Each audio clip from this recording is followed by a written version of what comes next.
Bonjour à tous, je vais me présenter. Je suis Marion Martinez, déléguée régionale sud-est du syndicat national du béton prêt à l'emploi. Et aujourd'hui, je suis accompagnée de mes homologues Pierre-Antoine D'Argentot, Estelle Breillat et Jean-Marc Potier. Et aujourd'hui, on va vous parler des principales évolutions de la norme NFN 206 ainsi que le contexte normatif associé. Alors, ce webinaire, il va se découper en 3 grandes parties qui correspondent aux 3 grandes évolutions de la norme. Alors, Estelle vous présentera justement la première partie qui est dédiée au ciment, donc avec l'intégration de 2 nouvelles familles de ciment.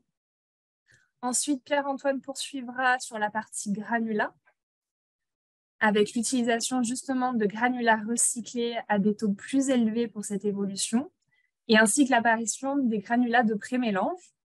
Et enfin, nous finirons avec une 3e partie qui sera présentée par Jean-Marc et qui concernera la partie béton, donc principalement la modification des tableaux NAF et des formulations selon 3 approches existantes. Donc, il s'agit de l'approche prescriptive, des bétons d'ingénierie et de l'approche performantielle.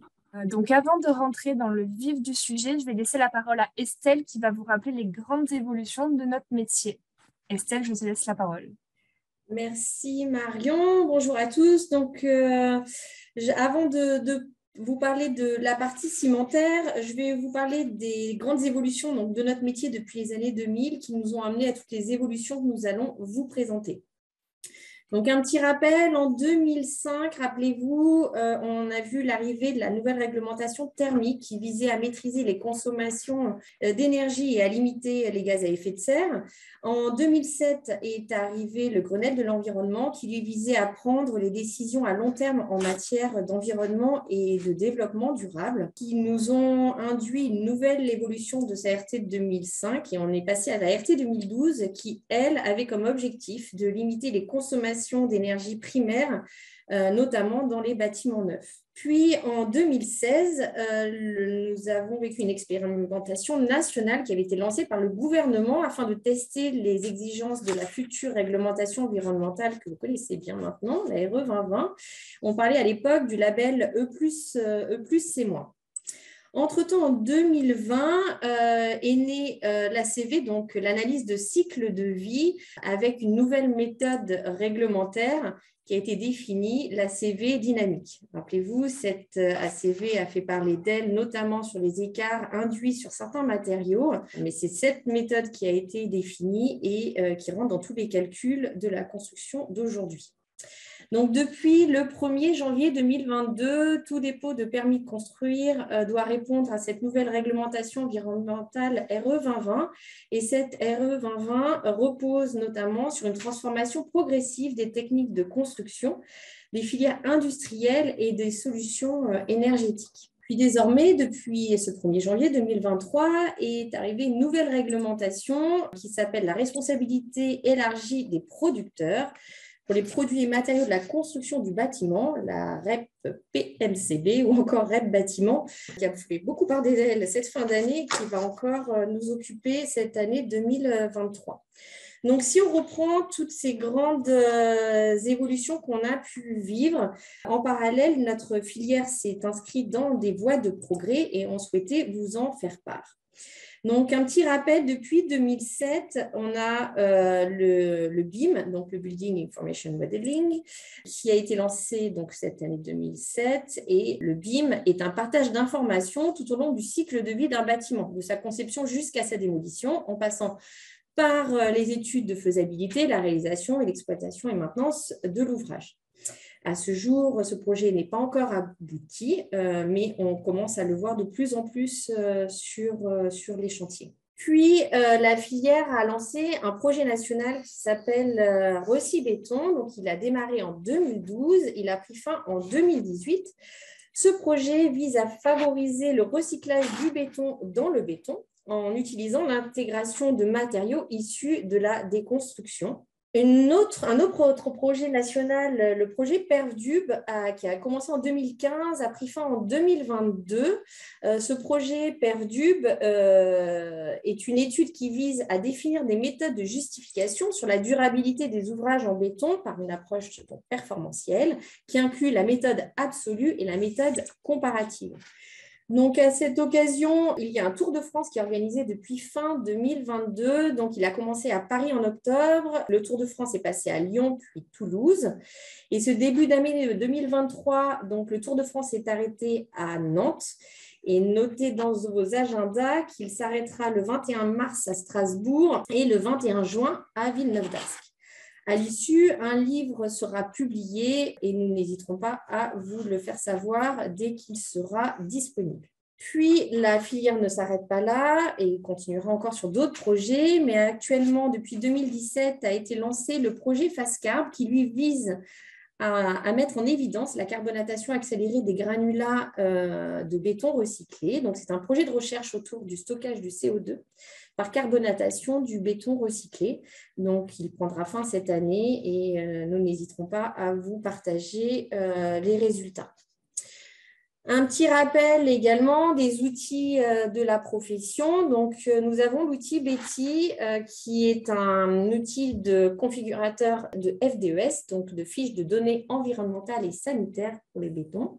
Donc, il existe depuis 2011, donc autant vous dire que la filière s'organise depuis quand même quelques années. Cet outil a vu différentes évolutions et notamment nous sommes en cours d'évolution. La prochaine version sera accessible d'ici cette fin d'année et nous vous proposerons des webinaires dédiés pour vous familiariser avec sa nouvelle arborescence. Donc, grâce à Betty, vous pouvez éditer des DEP, donc des données environnementales produits, et également des FDES, donc des fiches de données environnementales et sanitaires, qui permettent d'analyser tout le cycle de vie complet jusque sur l'arrivée du béton sur le chantier. Voilà un petit peu ce qu'on voulait vous dire avant de vous parler de la partie cimentaire et d'arriver à cette évolution de cette EN 206 plus A2. Donc, sur la partie ciment. Les nouveautés, c'est qu'en fait, on a une nouvelle norme, la NF 197-5, qui a été publiée en 2021, qui introduit en fait deux nouveaux types de ciment. Donc, on va retrouver les CEM2CM et les CEM6, qui sont une continuité des types de ciment de la norme NFEN 197-1, qui est la norme ciment que vous connaissez depuis quelques années. La particularité de cette norme, c'est qu'elle introduit en fait des ciments qu'on appelle des ciments ternaires, ce qui du coup implique une association de trois liants, dont les constituants, la caractéristique, ainsi que ces critères de conformité comme les performances des ciments et de leur production sont identiques à ceux de la NF 197-1. Donc, si on reprend le petit tableau qu'on vous a mis sur ce slide, on retrouve le CEM2CM. Donc, le M est en fait l'acronyme de mix, donc c'est le mélange de constituants. Donc, sur ce CEM2CM, il a un minimum de clinker, de teneur en clinker de 50% et sera associé à un autre constituant qui sera soit du laitier de haut fourneau, soit de la fumée de silice, de la pouzzolane naturelle ou pouzzolane naturelle calcinée, ou encore des cendres volantes silicieuses ou cendres volantes calciques, ou du schiste calciné, ou encore du calcaire. Sur les fumées de silice, il est important de prendre en note que cette proportion sera limitée de 6 à 10% et l'association avec un autre constituant ne devra pas dépasser 50%. Voilà pour le CEM2C. Pour le CEM6, lui, en fait, sera constitué au maximum de 49% de clinker et au minimum de 35%. Il sera associé forcément à un laitier de haut fourneau, c'est la petite différence par rapport au CEM2C, et lui pourra être associé soit à de la pouzzolane naturelle, et on retrouvera le CEM6 avec les lettres S et P pour rappeler les acronymes du laitier et du pouzzolane naturel, ou encore un CEM6SV avec du laitier et des cendres volantes, ou le CEM6SL ou SSL avec l'association de laitier et de calcaire. Dans le cas d'utilisation de calcaire, cette proportion sera limitée également de 6 à 20%, comme c'est noté sur ce petit tableau. Cette norme, contrairement à la NFEN 197-1, n'est pas une norme harmonisée. Alors, qu'est-ce que ça signifie? Ça implique en fait que ces fameux ciments CEM2C et CEM6 devront être NF pour être utilisés en centrale BPE, qu'elles soient centrales bénéficiant de la marque NF comme bénéficiant pas de la marque NF. Donc, cette offre, elle s'enrichit. Tous les ciments ne sont pas disponibles sur le territoire. Pour cela, il faudra vérifier sa disponibilité auprès des producteurs et ils sont variables en fonction des zones géographiques de vos régions. Ce graphique vous permet de situer l'impact carbone de ces deux nouveaux ciments vis-à-vis des ciments que vous avez l'habitude d'utiliser dans vos régions. Donc, vous voyez, on retrouve que le CEM2CM va avoir un équivalent carbone qui sera équivalent à un CEM2CB-LL que vous pouvez avoir ou encore un CEM3A non PMES ou un CEM4 ou CEM5, alors que le CEM6, lui, contiendra un peu moins de clinker, sera plutôt l'équivalent d'un CEM3A ou CEM3A PMES. Donc, la répartition des familles de ciments va évoluer également dans notre nouvelle norme. Et désormais, on aura deux colonnes, les colonnes des ciments qui se retrouveront dans la colonne A et ceux qui se retrouveront dans la colonne B. Donc, l'intégration de ces deux nouvelles familles de ciments avec un faible taux de clinker a impliqué donc la création de ces deux familles, colonne A, colonne B. Dans la colonne B, on retrouvera les ciments à faible taux de clinker ayant une résistance de carbonatation qui sont inférieures à ceux de la colonne A. C'est pour cette raison que ce découpage a été réalisé. Donc, quand on se retrouve dans la colonne A, on va retrouver les ciments CEM1, CEM2A, les CEM2B, mais également les CEM3A. Là, il sera important de bien vérifier sur vos fiches techniques de vos CEM3A sur la teneur en laitier, car elle devra être inférieure à 50% pour se trouver dans cette colonne A. Les CEM4A, les CEM5A, les CEM2CM, donc nos nouveaux ciments, mais à l'exclusion de ceux qui sont uniquement composés de constituants poulzolaniques. Les ciments PRON, les ciments à usage tropical ou encore les ciments VLH 4A ou encore 5A. Donc, pour ces ciments qui se retrouvent dans cette colonne A, devront être conformes au tableau NAF1 et NAF2 de notre nouvelle norme. Donc, les tableaux NAF1 reprennent en fait les bétons prêts à l'emploi à usage de livraison et mise en place sur chantier, alors que le tableau NAF2, lui, c'est de la production BPE à usage d'éléments préfabriqués. Si on prend maintenant les ciments qui sont dans la colonne B, donc on va retrouver les CEM3A, cette fois-ci qui ont des teneurs en laitier qui sont supérieures à 50%, les CEM3B, les CEM3C, les CEM4B ainsi que les CEM5B. On retrouve nos CEM2CM à condition que ce soit des ciments ternaires uniquement composés de constituants poulzolaniques, les CEM6, les SSC qui sont les ciments sursulfatés, les ciments à usage tropical, les CEM4B, ou encore les ciments VLH, à l'exception des VLH 4A et 5A qui sont eux dans la colonne A. Donc, une autre petite particularité, c'est qu'on a les CEM1 et les CEM2A qui sont en colonne A aujourd'hui. Quand ils sont utilisés à titre de béton d'ingénierie, vous devrez les considérer comme étant dans la colonne B et faire en sorte que vos formules soient conformes au tableau, cette fois-ci NAF3 et NAF4 de la norme. Des règles d'utilisation, du coup, sont plus strictes, ont été intégrées, ce qui implique en fait que certaines formules de vos bétons qui étaient conformes avant le 5 novembre, donc date d'application de cette nouvelle norme EN 206, peuvent devenir non conformes aujourd'hui. Donc, il faut que vous soyez vigilants et bien appliquer ces sélections des deux familles dans vos formulations de béton de tout nouveau chantier qui serait réalisé à partir du 5 novembre. Un petit exemple de ces changements, pour que vous compreniez bien. Donc, en fait, les changements qui sont occasionnés avec ces deux colonnes, on va les retrouver sur les classes d'exposition XC3, XC4, XD1 et XF1. Donc là, si vous reprenez un ciment qui se trouve en colonne A, donc on doit appliquer, comme je vous l'ai dit, le tableau NAF1.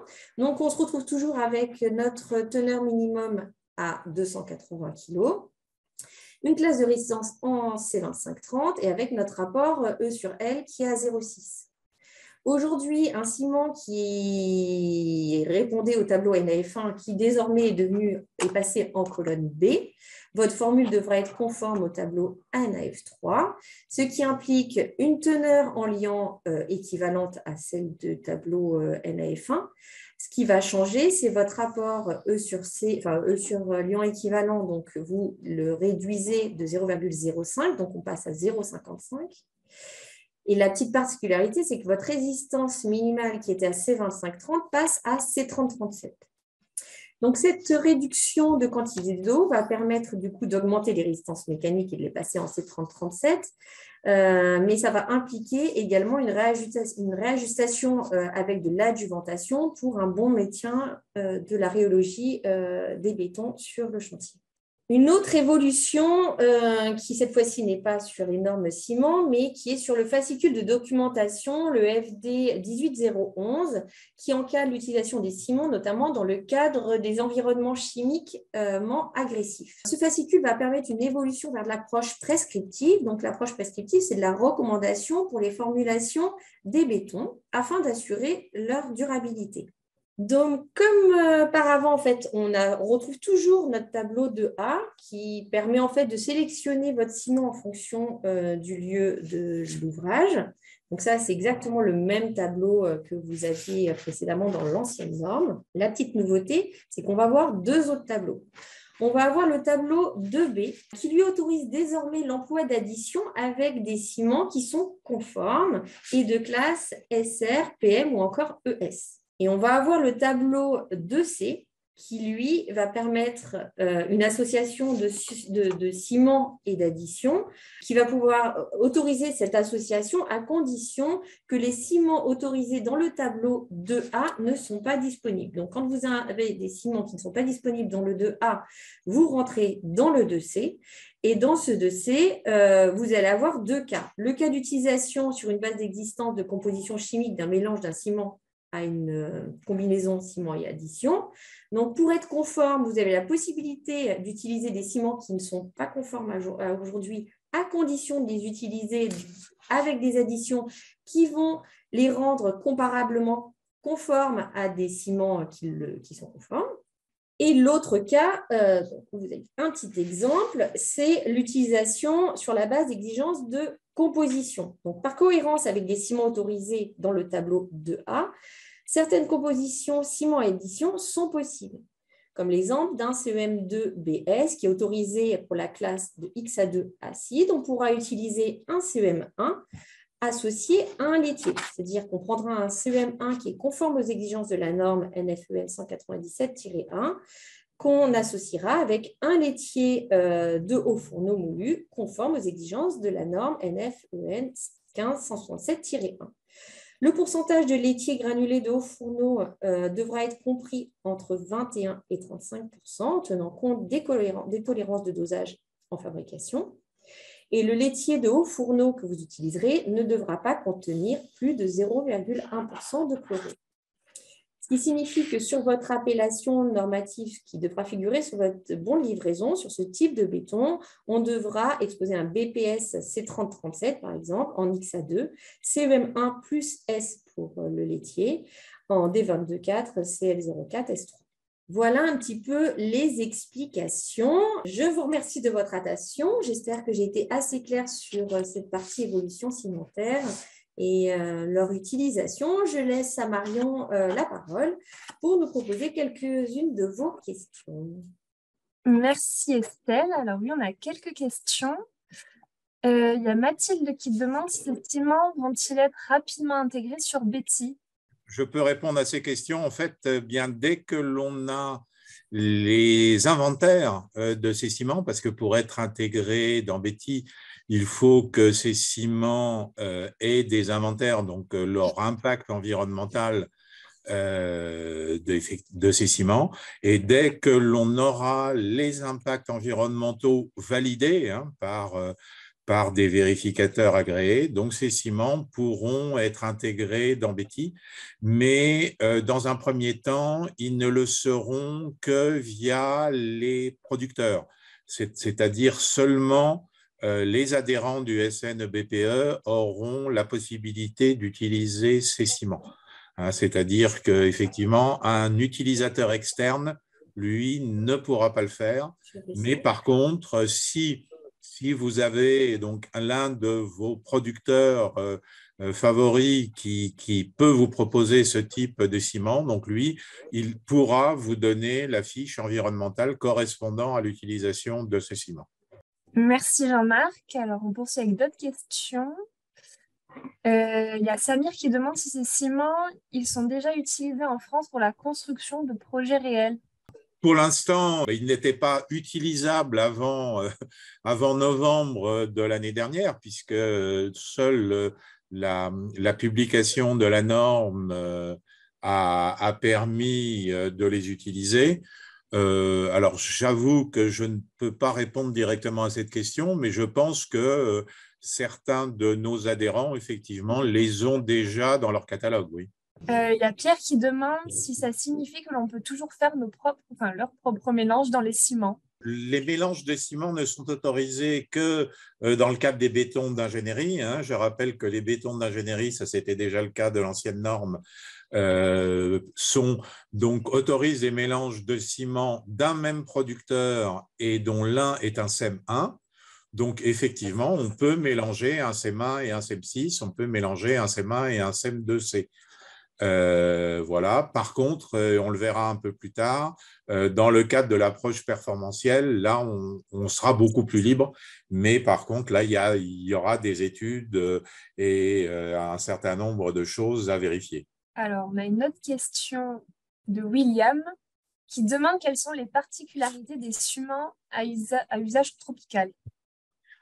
Alors, ce sont des ciments qui sont un peu spécifiques, pas comme leur nom l'indique, à usage tropical. Ce sont des ciments qui sont relativement peu réactifs, ce qui donne une faible chaleur d'hydratation, donc ce qui évite d'avoir des risques de réactions sulfatiques par la suite. Donc, ils sont définis par une norme. Hein, et ce sont très souvent des ciments qui sont des 22,5. Hein. Voilà, c'est des ciments donc à faible résistance. Merci. On nous demande également quelles sont les différences entre les ciments ES et les ciments SR. Alors, les deux sont des ciments résistants au sulfate. En fait, la norme européenne définit des ciments SR, donc SR sulfate resistant, mais celle-ci ne couvre pas tous les ciments qui, en France, sont considérés comme résistants au sulfate. Donc, c'est les ES, hein, qui résistaient aux oses sulfatées. Donc, en France, on avait une ancienne norme, hein, qui est la norme sur les ciments ES. La parution de la norme européenne a pris, si on peut dire, certains des ciments de ES qui aujourd'hui sont SR, mais il existe des ciments que nous, en France, on considère comme résistants aux oses sulfatées et qui ne sont pas classés au niveau européen comme SR. Donc, en fait, ce sont deux normes complémentaires, si on peut dire, l'une de l'autre. La SR étant l'européenne et la ES étant un complément national. Merci pour ces précisions. Alors, on a encore le temps pour une ou deux questions. Joseph nous demande si on a des retours sur les chaleurs d'hydratation et les temps de prise de certaines de ces formules. Personnellement, non. Je ne sais pas s'il y a un cimentier dans la salle, mais là, j'avoue que non, j'ai pas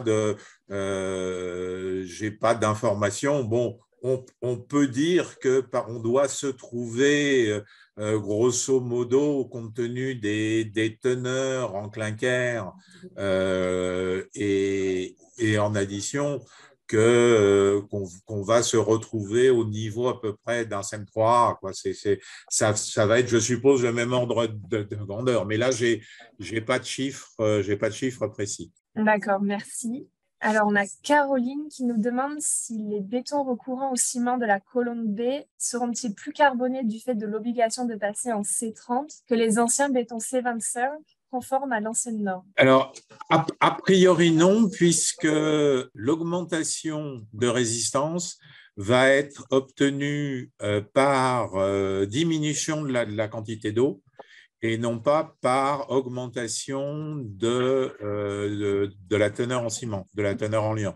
Donc, bon, il y aura une adjuvantation un peu plus élevée. Alors, il pourrait y avoir effectivement quelques augmentations de liant, mais a priori, en plus, les ciments de la colonne B sont des ciments qui sont déjà relativement faibles en clinker, donc qui ont un impact plus faible que ceux de la colonne A. Donc, même si on met un petit peu plus de liant, de toute façon, ils seront quand même plus faibles en CO2 que des bétons formulés avec des ciments de la colonne A. Merci Jean-Marc. Alors, je vois qu'il y a encore beaucoup de questions.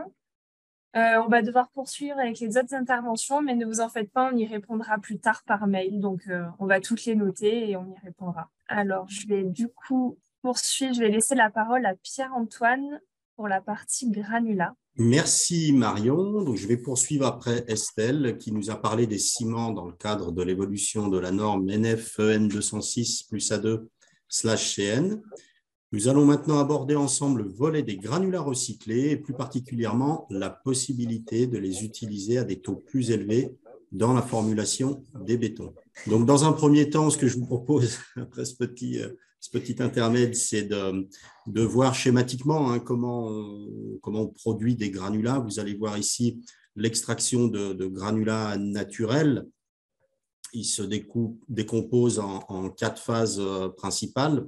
La première, c'est l'extraction des matériaux au sein de la carrière. La deuxième phase, c'est la phase de concassage. Alors, on peut avoir plusieurs dispositifs, concassage primaire, concassage secondaire, afin de réduire leur dimension et obtenir les qualités, les granulométries souhaitées par le producteur pour ses clients finaux. Ensuite, on a une opération, la troisième opération est l'opération de criblage. Bien évidemment, je schématise ici, s'il y a des carriers dans la salle et qui vont trouver que je banalise un petit peu trop leur métier, ce n'est pas l'objet. Mais cette opération de criblage, qui est une opération de tri, elle vise à séparer en fait les différentes qualités de granulométrie obtenues. On va avoir des gros gravillons, des moins gros gravillons et jusqu'à obtenir des sables, des éléments beaucoup plus fins. La quatrième partie de ce process de production, c'est le stockage et la gestion des matériaux sur site avant expédition donc vers les bassins de consommation qui restent locaux. J'insiste sur cet ancrage territorial pour les activités béton et granulat, puisque c'est un caractère qui revêt une importance pour nos matériaux, pour la construction, mais aussi pour les emplois qu'ils peuvent générer autour de nous. Ça, c'est assez important de le souligner. Donc, ensuite, on va livrer donc, nos matériaux dans le bassin de consommation. Je précise également que des contrôles qualité sont assurés tout au long de la production de ces matériaux, de l'extraction jusqu'à la livraison, et qu'on peut, selon la nature des roches que l'on va extraire, avoir recours à des lavages de matériaux. Donc ça, c'est vraiment des parties spécifiques à chaque source géologique, à chaque carrier et son type de fabrication. Une autre source de matériaux est possible, et c'est tout l'objet de notre webinaire aujourd'hui, c'est les parties qui vont concerner la démolition et la déconstruction d'ouvrages qui vont permettre, démolition et construction, d'introduire des granulats recyclés dans la formulation du béton. L'intérêt, c'est vraiment de participer donc à cette économie circulaire dont on entend beaucoup parler. Estelle a abordé précédemment le PN, pour Projet National Rossi-Béton, qui est le fruit d'un travail collaboratif entre beaucoup d'acteurs de la construction, dont le SNBPE a fait partie. Revenons maintenant sur la norme granulat NF 18545. qui a évolué par l'intégration des granulats de prémélange et une évolution de certaines caractéristiques des granulats recyclés. Je vais vous présenter plusieurs familles de granulats pour la fabrication du béton. Les premiers sont les granulats naturels, extraits de carrière, comme je vous l'ai montré précédemment à travers ce petit schéma. Issus de sources géologiques différentes, elles peuvent être alluvionnaires, elles peuvent être calcaires, roches massives, ou alors de sources éruptives ou encore marines. Puis nous avons les granulats recyclés. Donc les granulats recyclés résultent de la transformation des matériaux précédemment utilisés dans la construction. On déconstruit, on va obtenir une nouvelle source de gisement qu'on va appeler les granulats recyclés. Je fais une petite note d'attention. Si un béton est formulé avec moins de 1% de granulats recyclés, il sera considéré comme un béton de granulats naturels. Et enfin, les granulats de prémélange, depuis 2021 et l'évolution de la norme granulat NFP 18545, les granulats de prémélange sont autorisés pour la fabrication d'un béton. C'est la nouveauté de cette norme, avec intérêt non négligeable en phase production pour le producteur de BPE et notamment pour la disponibilité de ces cases de stockage qui restent assez problématiques en général pour un producteur de béton prêt à l'emploi. Si on doit définir un granulat de prémélange, qu'est-ce que c'est qu'un granulat de prémélange? C'est un mélange de granulats recyclés et de granulats naturels à des pourcentages bien définis et destinés à la formulation, à la fabrication de béton. Ils sont désignés, ces granulats de prémélange, par les lettres TX. Ce mélange va se faire avec les mêmes familles de granulats. On entend par là des niveaux de coupure ou des niveaux granulométriques identiques. Alors, pour la définition des granulats recyclés, le tableau que vous avez sous les yeux n'a pas évolué. Il s'agit d'un rappel de la définition d'un granulat recyclé. Je rappelle juste pour le mémoire et dans le cadre de cette norme que seuls les granulats recyclés de type 1 et 2 peuvent être utilisés. Les granulats de type 3 peuvent être utilisés pour des applications non structurelles. C'est important de le souligner. Les granulats recyclés de type 3 ne sont pas autorisés dans les granulats de prémélange. Donc, exit le type 3 pour les granulats de prémélange. Il faudra donc vérifier les caractéristiques des granulats recyclés, variables en fonction des différents types que je vais vous décrire. Le type 1 qui sera caractérisé par les lettres CRB, lettres qui devront figurer sur la fiche technique producteur, la FTP. Le type 2, donc, qui va comprendre et être défini par les granulats qui vont être caractérisés par les lettres CRB ou CRC. Et enfin, le type de granulat recyclé 3, qui va comprendre et être représenté par les lettres CRB, CRC ou CRD. Le code de CRB caractérise un granulat qui a un taux de constituant recyclé, CR, pour constituant recyclé, à hauteur de 95%. On va le voir, vous le voyez à l'écran, c'est le petit RCU 95. Et il va être associé à des constituants secondaires répondant à des minimums comme on vous le décrit dans le tableau. C'est les constituants secondaires qui sont soulignés en bleu. Le granulat recyclé issu de cette démolition est constitué de diverses sources de matériaux. Ça peut être de la brique, ça peut être des asphaltes, des enrobés, des matériaux divers, des matériaux flottants également. Vous avez sous les yeux un petit glossaire qui définit ces matériaux secondaires. Et à titre d'exemple, dans notre tableau, ce constituant principal qui va être un concassé de béton, un granulat naturel, et qui sera défini par les lettres RCU et le chiffre 95. Donc R pour granulat recyclé, C pour concrete, béton en anglais, U pour unbound, matériaux non liés en anglais, et 95 pour le taux de granulat recyclé qui sera contenu dans ce matériau. RB10, comme vous le voyez ici, le petit b va correspondre à de la brique ou des éléments en argile cuite de manière générale et représentera un matériau secondaire qui contiendra moins de 10% d'argile cuite ou de brique. De la même manière, pour le RA1-, ce matériau secondaire contiendra moins de 1% d'asphalte. Et enfin, pour les matériaux désignés par les lettres XR, là, en l'occurrence G pour glace, vert en anglais, ce sont la définition des autres matériaux.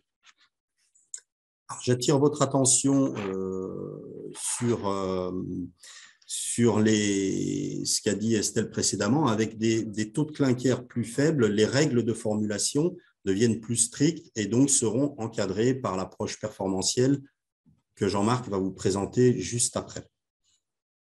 Alors, ce tableau indique également les fréquences d'essais, soit un nombre d'essais minimum à réaliser sur une période, ici 2 fois par mois représenté dans le tableau, ou suivant un tonnage, un essai tous les 2000 tonnes par exemple.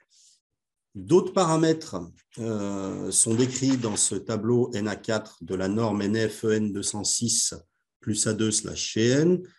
Ces paramètres sont nécessaires à la caractérisation des gravillons recyclés. Des essais complémentaires à ceux réalisés sur les granulats naturels vont être réalisés, comme les essais sur les sulfates solubles dans l'eau, l'influence sur le temps de début de prise, les chlorures solubles dans l'eau, l'absorption d'eau à 24 heures et les alcalins libérables.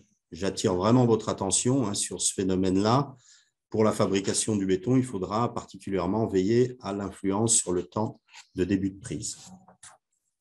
Ce tableau, donc issu de l'évolution de la norme, représente la comparaison de la situation avant la norme puis après la norme. Vous avez en haut à droite la situation avant la norme et en grand devant vous, vous avez la situation donc, qui a été intégrée dans la norme. Qu'est-ce qu'on va représenter ici? Eh bien, dans l'exemple d'un béton de classe XC1, XC2, on va voir que préalablement, dans le cas d'un granulat de type 1, on pouvait ajouter 30% de gravillons recyclés de type 1. Et avec cette évolution de la norme, on peut pousser ce taux de substitution à 40%. Il en est de même pour le sable, où avant on avait 0%, et là on peut introduire 10% de sable recyclé dans la formulation du béton.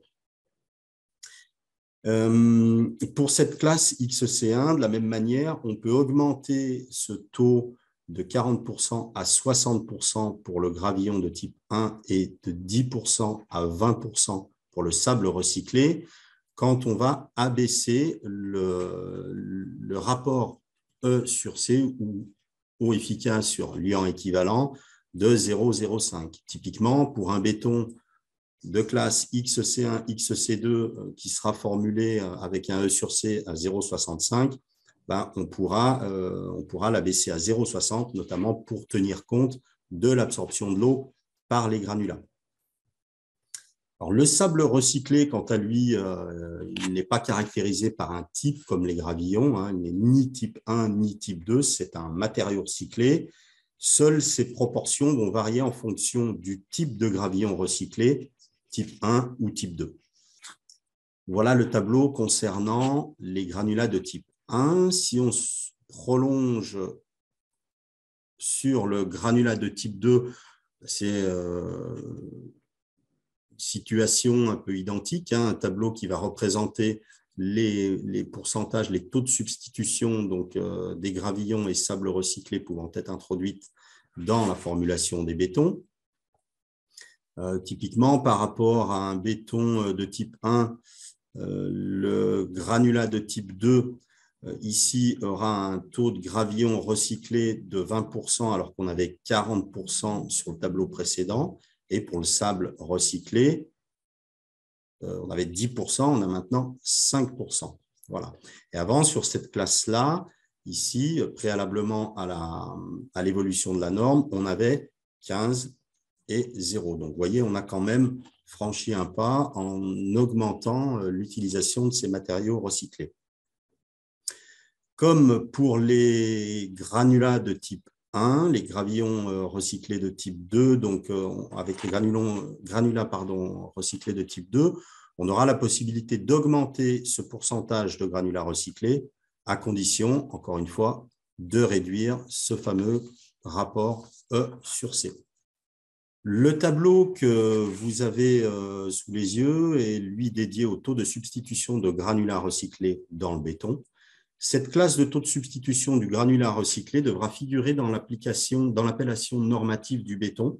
Ça, c'est important, hein. Il devra contenir en fait cette nouvelle réglementation, hein, et sera reporté donc sur le bon de livraison par les lettres R0 à R7 que je vais maintenant vous décrire.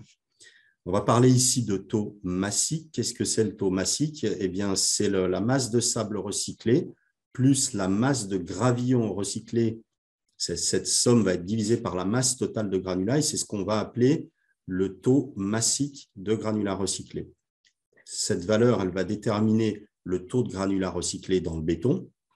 Par exemple, si on a un taux massique obtenu de 0,04 et que nous sommes en présence de gravillons recyclés de type 1, eh bien, on va avoir une classe correspondante à notre béton R0. C'est la petite étoile bleue que vous voyez dans le tableau.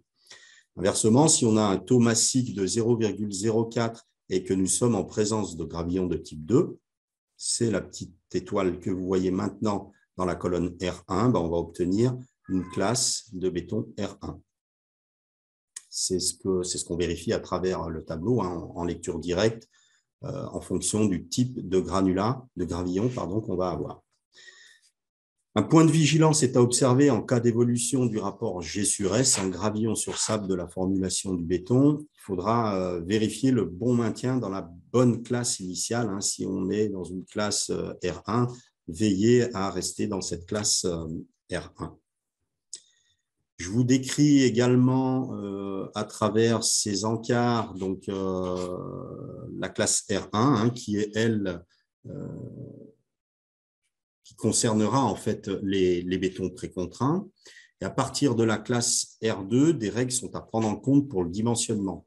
Il faudra informer soit le bureau d'études, soit le maître d'ouvrage ou le maître d'ouvrage pour un éventuel redimensionnement des parties d'ouvrage, puisque l'introduction de granulats recyclés peut modifier le retrait, le fluage des bétons. Donc, il faudra vraiment se rapprocher du BE pour éventuellement redimensionner une ou des parties d'ouvrage avec une vigilance à porter notamment sur des poteaux minces, sur des porte-à-faux ou des balcons. Les classes R5 à R7 nécessiteront un recours à l'approche performantielle pour justifier la durabilité des bétons.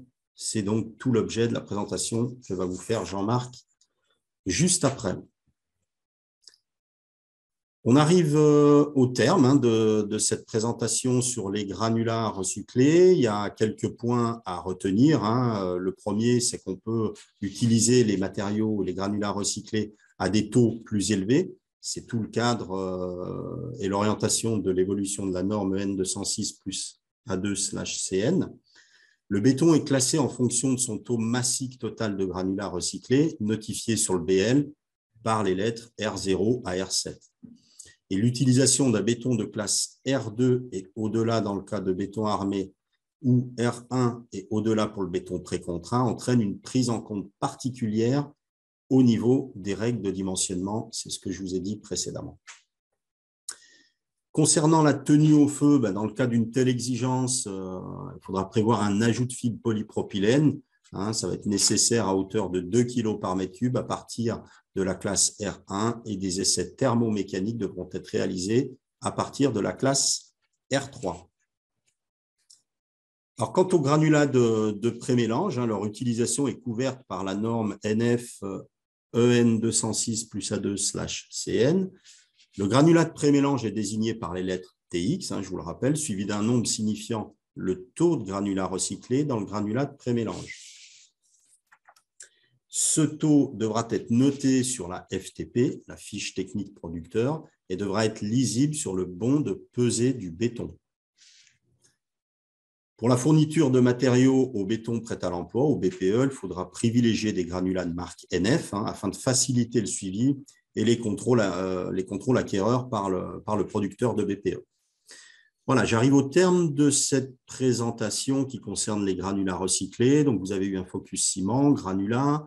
Jean-Marc va poursuivre. Je vous remercie pour votre attention et je passe le relais à Marion pour la suite. Merci Pierre-Antoine pour toutes ces précisions sur les évolutions des granulats. Donc, on a pas mal de questions. Tout d'abord, la première, est-ce que le producteur de granulats qui doit définir le type 1, 2 ou 3, ou bien il s'agit du bétonnier? C'est au producteur de granulats de caractériser ces matériaux. Merci. On poursuit. Est-ce que la fréquence de contrôle elle est imposée au producteur de granulats ou au producteur de béton? Jean-Marc, je vais te laisser le soin de répondre à cette question. Je vais tenter de dire aux deux. Oui, en fait, c'est le producteur de béton qui doit respecter la norme béton. Donc, quelque part, c'est à lui de respecter ces fréquences. Maintenant, après, très vraisemblablement, le producteur de BPE, qui n'est pas forcément d'ailleurs équipé pour faire les contrôles sur les granulats, va travailler avec son producteur de granulats, mais là, on va être dans une relation contractuelle pour que ce soit le producteur de granulats qui fasse les essais. Mais c'est vrai que dans l'absolu, c'est le producteur de béton qui en est responsable, puisque là, on est bien dans le cadre de l'application de la norme béton et que la norme béton demande plus d'essais, une fréquence d'essais plus forte que la norme granulat. Donc, le responsable, c'est le producteur de BPE, mais qui, dans la majorité des cas, va se tourner vers son producteur de granulats pour que ce soit lui qui fasse les essais. Merci Jean-Marc. On poursuit avec une autre question. Est-ce que des matériaux naturels à forte teneur en carbonate de calcium, mais non extraits en carrière, peuvent-ils être considérés comme granulats recyclés? Et si oui, dans quelle catégorie sont-ils classés? RB, RU, RC, etc. Alors, les granulats recyclés, ce sont uniquement des granulats issus de la déconstruction. Donc, voilà, après, alors si c'est des granulats issus de la déconstruction qui ont une teneur en carbonate de calcium, bah, c'est les essais qui vont montrer dans quelle catégorie ils sont. Bon, vraisemblablement, ils risquent d'avoir des modifications sur le temps de prise ou d'autres caractéristiques qui font qu'ils ne vont pas être classés certaines, vraisemblablement pas en CRB, donc vraisemblablement pas en type 1, et peut-être même pas en type 2, mais de toute façon, tous ces granulats donc issus de la déconstruction doivent faire l'objet de l'ensemble, alors de la classification effectivement au niveau de la caractérisation des éléments. Donc, est-ce que c'est effectivement du béton concassé, donc du RC? Est-ce que c'est du granulat naturel, du RU, de la brique ou autre? Mais ça ne suffit pas. Il y a également tous les essais du tableau que Pierre-Antoine vous a montré, comme je le disais, le Los Angeles, la modification du temps de prise, etc. Donc, ce sont ces essais qui donneront la classification du granulat. Merci Jean-Marc. Alors, on poursuit avec d'autres questions.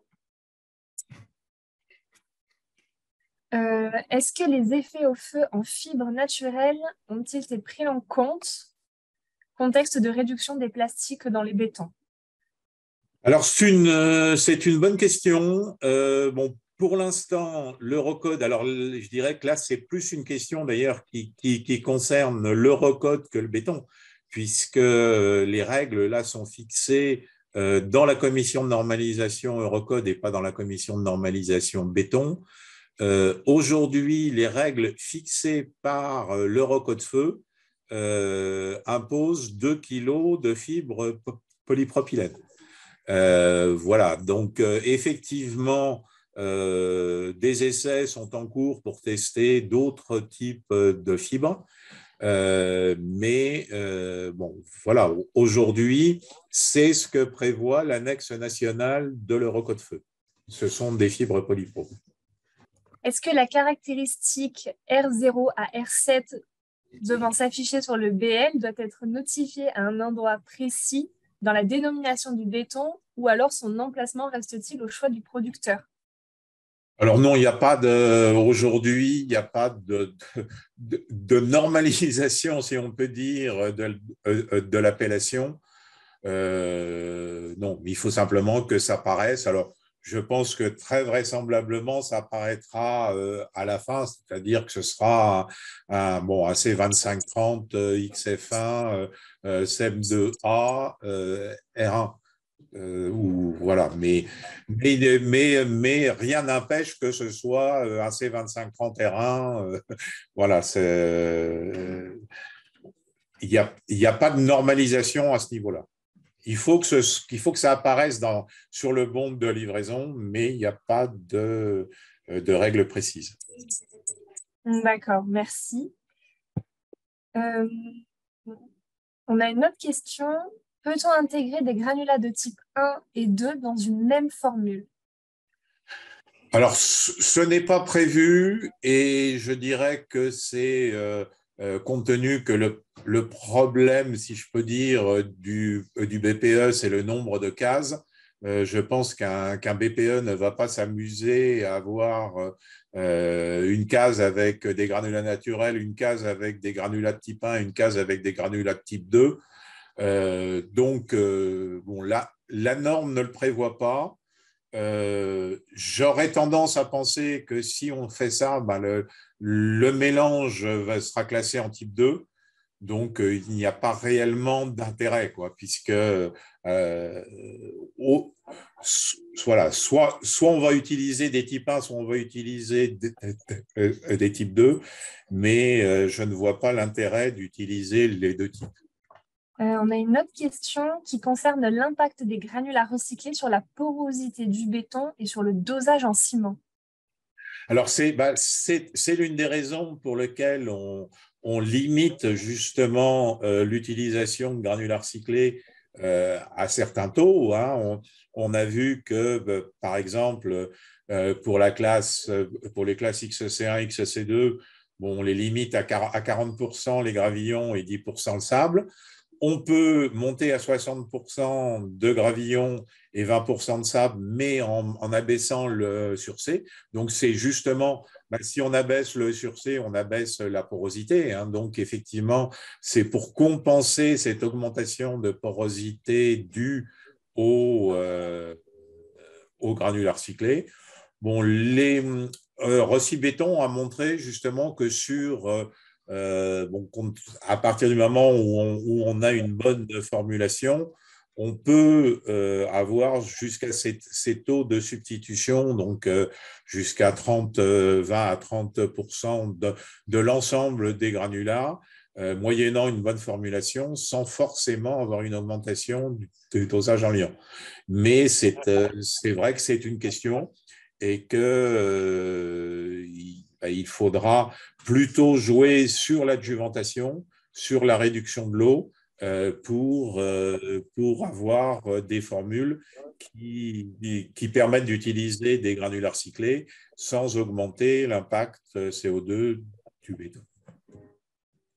Merci Jean-Marc. On a le temps encore pour une dernière question. Oui, et je rajouterais juste que, comme dans le tableau que Pierre-Antoine a montré, vous avez des classes très élevées, hein, puisque les classes R5, R6, R7, qui d'ailleurs dérogent à l'approche prescriptive, hein, puisque vous ne pouvez pas les obtenir si vous respectez les tableaux qui ont été montrés. Donc, des niveaux de ce type ne peuvent être atteints que via une approche performantielle.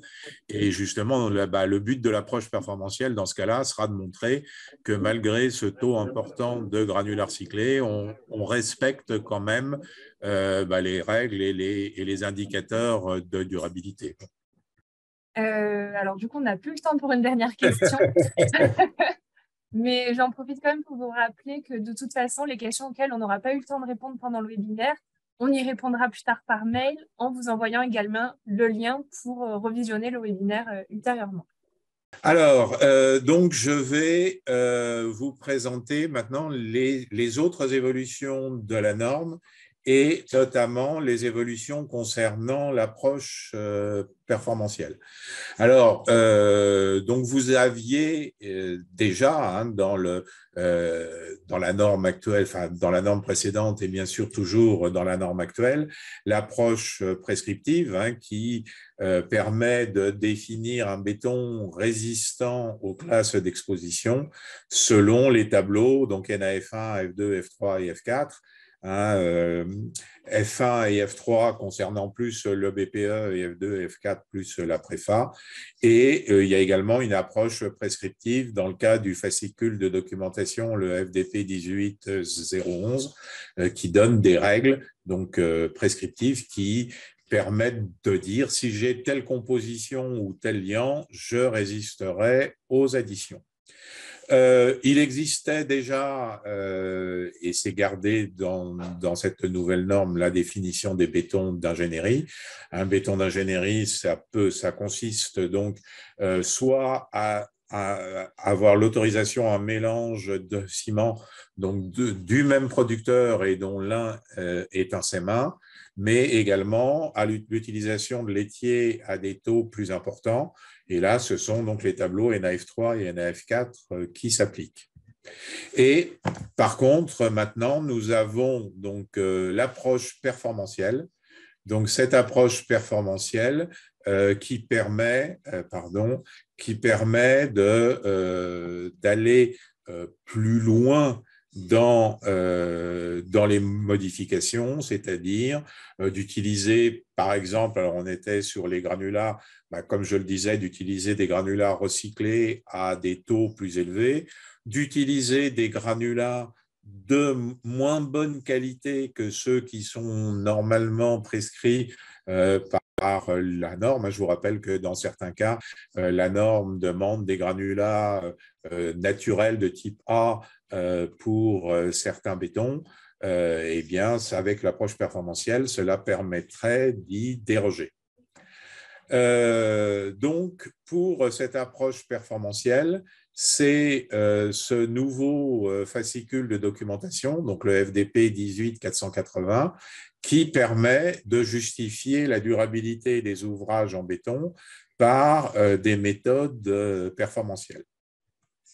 Alors, évidemment, ce fascicule est appelé par la nouvelle norme, donc NFN 206 plus A2/CCN, qui précise donc les dispositions en vigueur pour appliquer les méthodes performantielles, donc sont données dans ce fascicule. Donc, ça permet de déroger aux règles prescriptives sur les granulats et également donc à celles de l'annexe NAF. Ce qui est important de noter, c'est que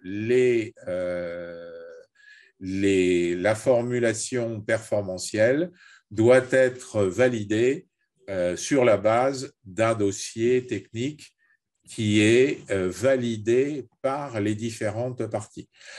Ça, c'est très clair. Il faut que l'ensemble des participants à l'acte de construire valide cette approche performantielle. Donc, quand je dis l'ensemble des participants, ça va donc du maître d'ouvrage jusqu'au BPE, en passant bien évidemment par le maître d'œuvre et l'entreprise. Alors, les niveaux de l'application de l'approche performantielle.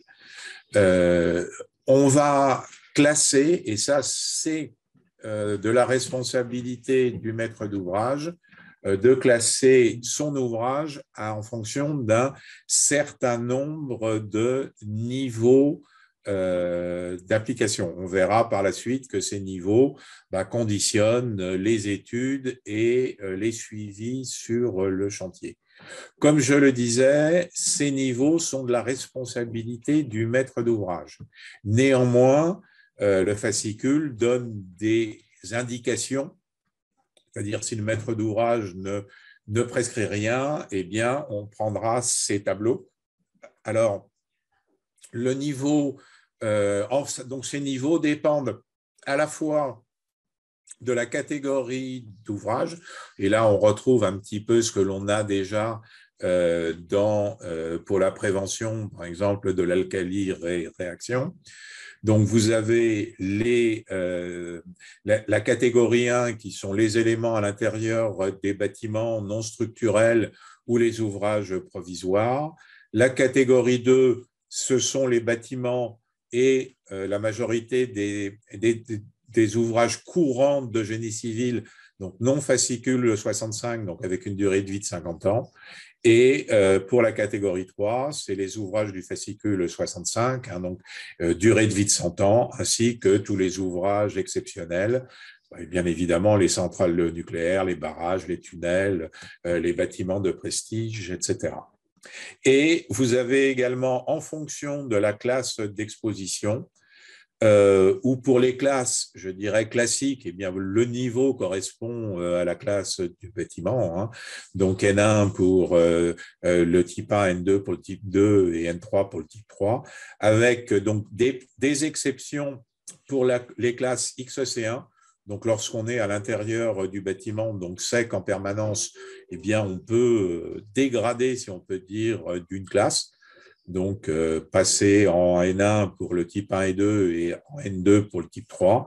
Et par contre, pour les classes XA, là, on va augmenter d'une classe pour le niveau 1. On sera systématiquement en niveau N2. Alors, quelle est la différence de ces niveaux? Alors, comme je le disais, c'est déjà en études.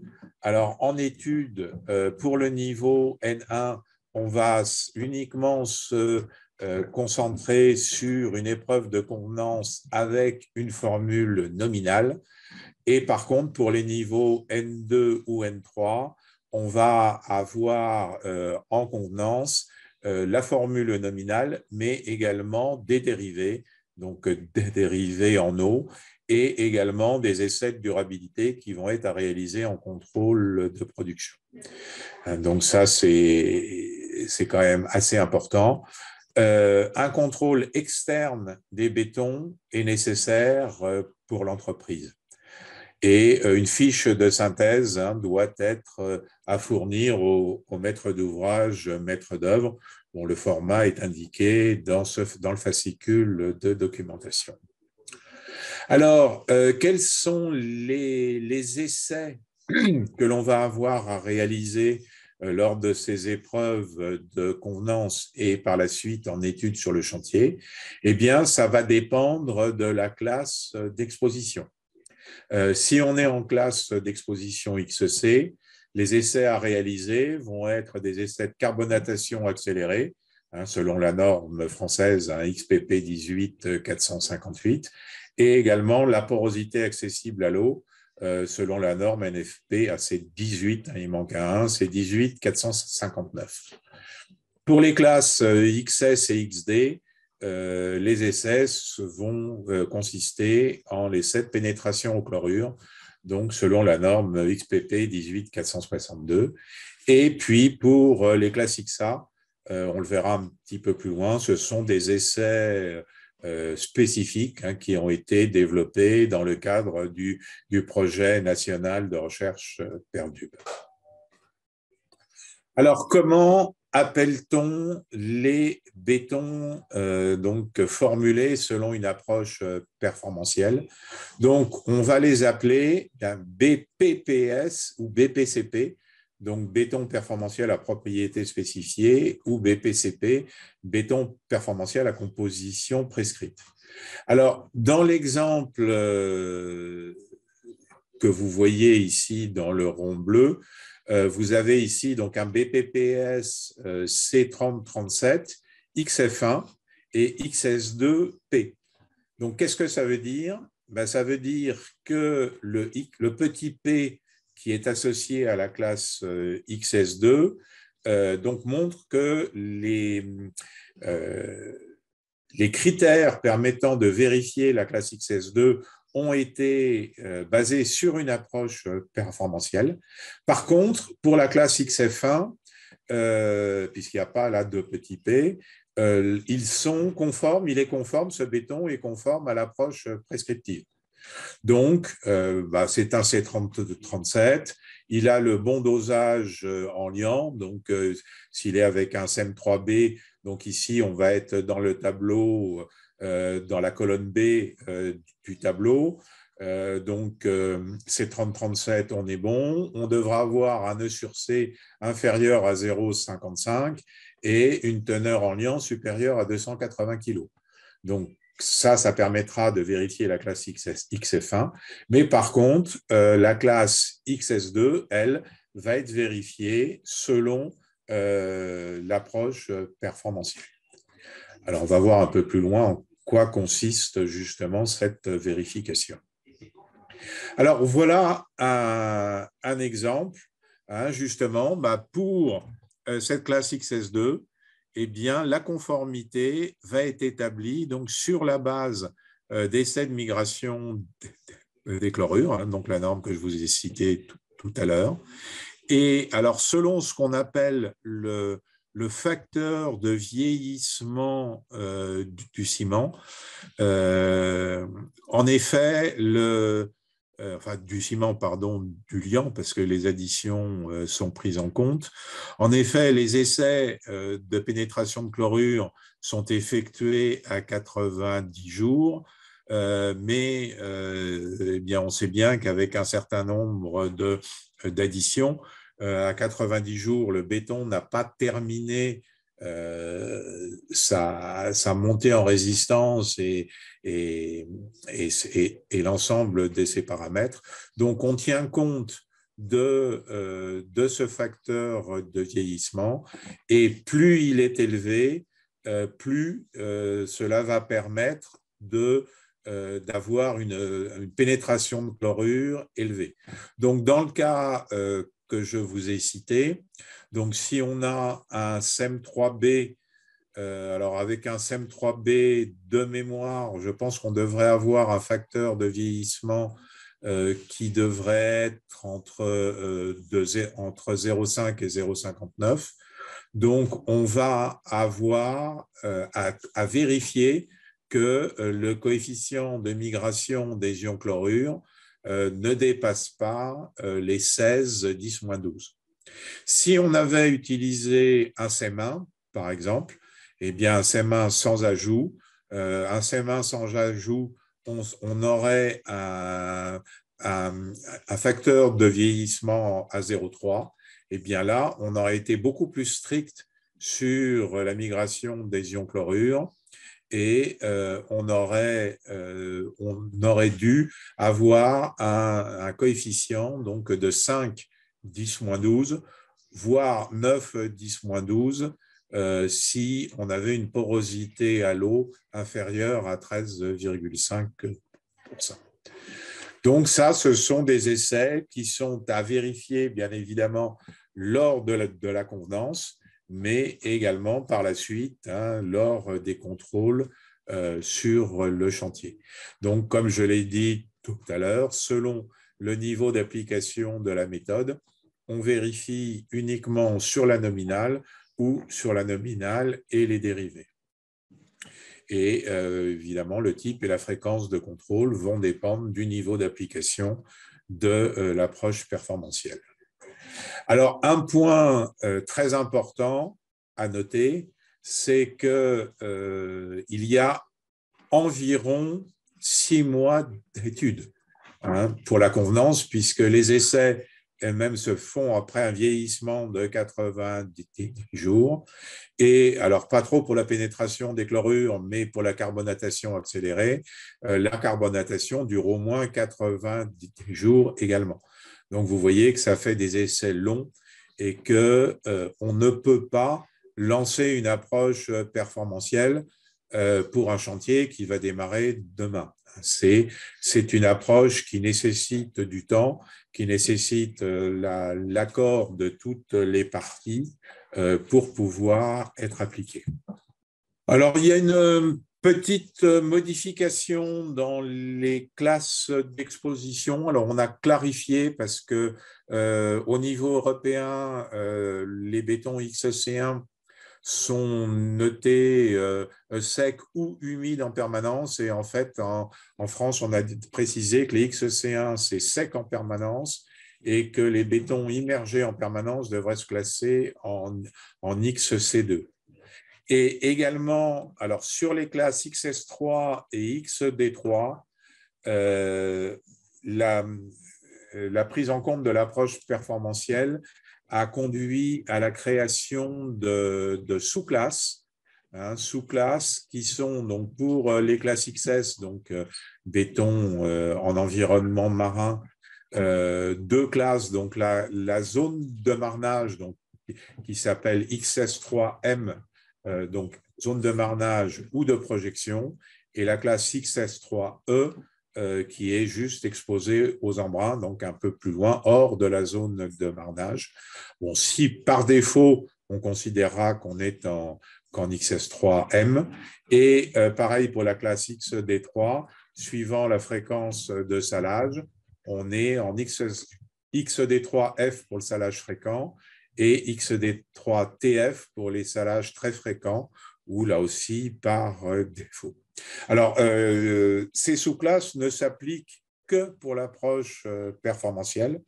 L'approche prescriptive, le respect des valeurs des tableaux NAF pour la classe XS3 ou XD3 est réputé couvrir les deux sous-classes. Que ce soit XS3 ou XD3. Donc, les tableaux NAF couvrent l'ensemble des deux classes. Alors, pour pouvoir utiliser l'approche performantielle, il est nécessaire d'avoir un contrôle de la qualité sur l'ensemble de la chaîne de production. Donc, notamment, le producteur de béton doit être capable de démontrer la maîtrise de la qualité dans les phases de production et de contrôle de la qualité des bétons. On a des précisions de dosage qui sont plus élevées que celles de la norme classique. On doit avoir un contrôle en continu de l'humidité des sables, etc. Le respect des critères de la marque NF-BPE permet d'assurer cette maîtrise de la qualité. Pour les chantiers importants, il est nécessaire de mettre en place un contrôle externe pour la fabrication du béton. Et comme je le disais, le recours à la marque NF permet de bénéficier d'un système de qualité. De même, le laboratoire en charge des essais de qualification doit pouvoir lui aussi justifier de la mise en place d'un système de management de la qualité et la qualification de son personnel et du suivi du matériel utilisé. Également, il devra justifier de son aptitude à réaliser les essais par participation à des essais interlaboratoires. Et également, l'entreprise de mise en œuvre, également, elle devra mettre en place un système de management de la qualité et un contrôle externe pour la mise en œuvre du béton pour les niveaux N2 et N3. Donc, voilà ce que je voulais vous dire sur l'approche performantielle. Deux autres petites informations sur des modifications de la norme. Donc, en ce qui concerne les granulats en provenance de matériaux d'excavation, alors le fascicule de documentation FDP 18473 reprend donc les recommandations provisoires pour l'utilisation dans les bétons avec une teneur en sulfate supérieure au seuil normalisé. Donc, il autorise cette utilisation de ce type de granulat, mais sous réserve de respecter l'ensemble des recommandations du FDP 18473. Mais bien évidemment, il ne concerne que les granulats provenant de travaux d'excavation réutilisés sur des grands travaux. Alors, avec une distinction entre les granulats qui sont réutilisés sur le chantier même où ils ont été excavés. Dans ce cas-là, on a des tolérances un peu plus élevées et des granulats qui sont utilisés sur un autre chantier que celui sur lequel ils ont été utilisés.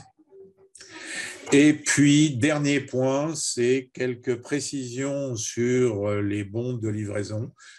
Lorsqu'on parle en disant qu'un bon imprimé doit être fourni, eh bien, le terme imprimé couvre aussi les bons dématérialisés.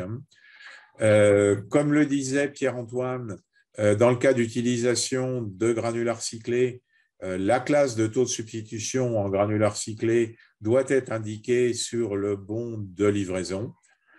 Voilà un exemple, par exemple, donc un BPS C2530 XEC1 CM2A D224 R1 CL04, mais bon, comme je l'ai déjà dit, la place n'est pas normalisée.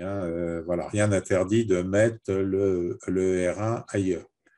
Bon, les bétons d'ingénierie, mais ça, ce n'est pas nouveau. La mention BIPS ou BICP doit être explicite sur le bon de livraison.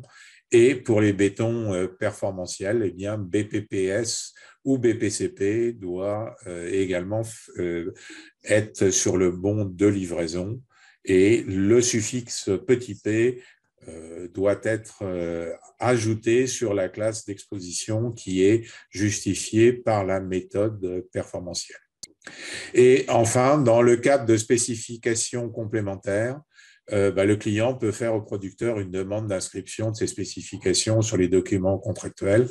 Bon, par exemple, dans le cas d'un béton pour un dallage, eh bien, on pourra indiquer que le béton est conforme au DTU 13.3. Et puis également, un petit rappel, lorsqu'on utilise des granulats de pré-mélange, le taux de granulats recyclés dans le granulat de pré-mélange doit être noté donc TX. Donc, un TX10, ça veut dire que j'ai 10% de granulats recyclés dans mon granulat de pré-mélange. Et ça doit être noté donc, dans la désignation du granulat et sur la fiche technique produit. Voilà, on a fait ainsi le tour des modifications de la nouvelle norme. Et encore une fois, je vous laisse la place pour quelques questions.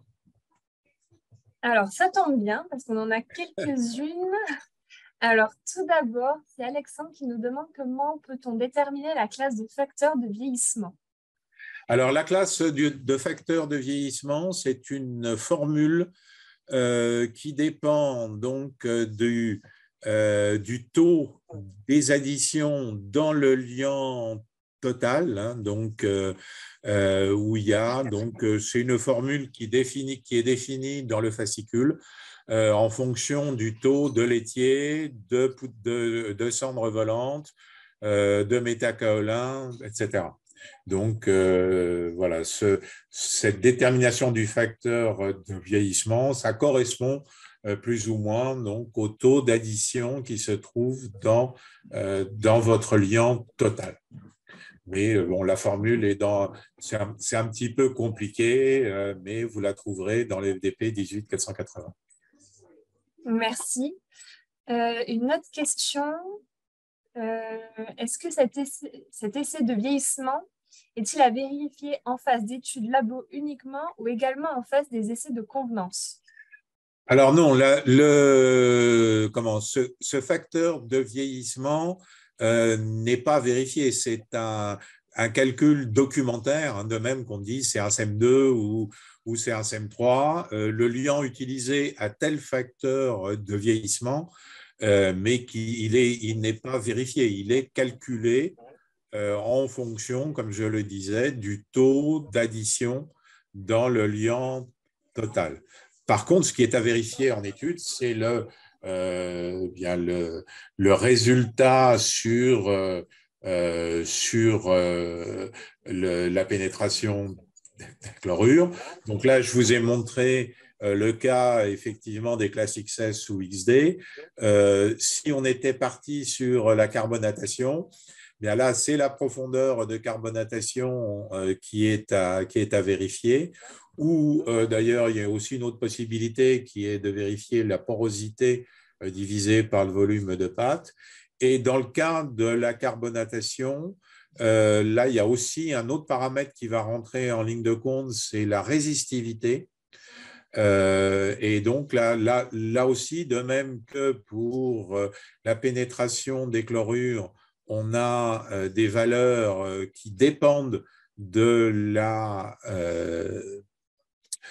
du facteur de vieillissement. Et bien pour la carbonatation, on va avoir des valeurs qui vont dépendre de la résistivité du béton. Mais bon, là, il faut, pour ceux qui sont intéressés, je leur conseille de suivre les comptes rendus, enfin les journées de restitution du projet national Perdub. Ce sont des journées complètes, donc là, en 20 minutes, on n'a bien évidemment pas le temps de tout détailler, hein, mais effectivement, par contre, la résistivité devra être vérifiée par des essais à fréquence régulière.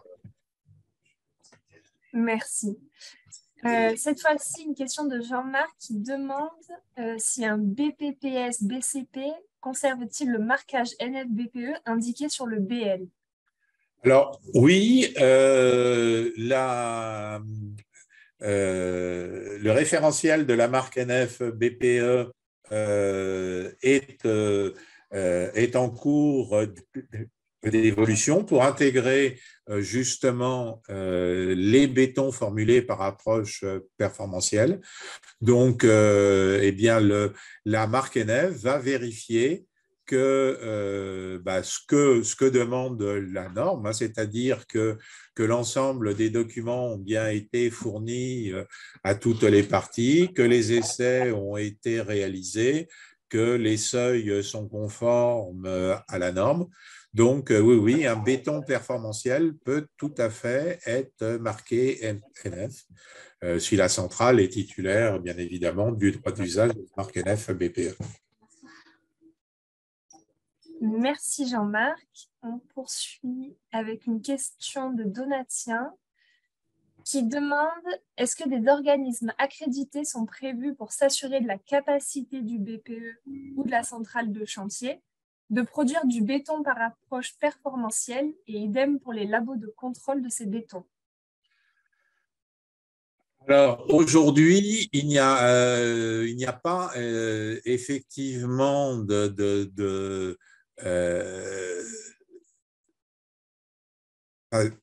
plus exactement, pour un niveau N2 ou N3, on demande une certification de qualité de la production du béton. Donc, dans le cas d'une centrale de chantier, si on est en niveau N2 ou N3, eh bien, il faudra qu'il y ait un contrôle de qualité. Donc, a priori, la centrale de chantier devra obtenir la marque NF BPE, hein, puisque la marque NF est également applicable aux centrales de chantier. Donc, très clairement, pour les niveaux N2 ou N3, la centrale de chantier devra être titulaire, donc de la marque NF en procédure particulière, hein, donc il y a des procédures particulières pour les centrales de chantier, mais elle devra être titulaire de cette certification ou d'une certification équivalente. Mais bon, aujourd'hui, je ne connais pas de certification équivalente, mais rien n'empêche une centrale de chantier de demander peut-être une certification BNOR ou voilà, mais en tout cas, il faudra qu'il y ait une certification qui permette d'assurer la qualité de la production du béton. Merci beaucoup Jean-Marc. Je vois qu'il y a encore beaucoup de questions. Malheureusement, on va devoir conclure ce webinaire, donc ne vous en faites pas. Comme je l'ai dit précédemment, on prendra le temps d'y répondre plus tard par mail en vous joignant également les documents, voilà, juste ici. les supports qui vous seront mis à disposition ainsi qu'un replay pour consulter le webinaire plus tard. Donc là, vous retrouvez nos prochains rendez-vous, notamment à travers les journées bien prescrire les bétons qui sont organisées par l'AFGC. Donc les prochaines, il y en a une à Lyon, une à Marseille et une à Nantes. Et juste en dessous, vous retrouvez le programme de nos prochains webinaires 2023, donc les différents thèmes qui seront abordés. Donc on n'a pas encore défini les dates, mais on vous les communiquera plus tard. Voilà, donc ce webinaire s'arrête ici pour nous. On remarque la petite évolution pour Betty 4.0 avec la petite animation qui va avec. Je vous remercie tous pour votre participation, ainsi que les différents intervenants. Merci beaucoup. Et de toute façon, on vous renverra tous les documents ainsi que le replay du webinaire ultérieurement. Voilà, donc s'il y a des questions, n'hésitez pas. Vous pouvez nous joindre à travers le petit logo avec notre contact LinkedIn ou vous pouvez consulter également notre site internet snbpe.org.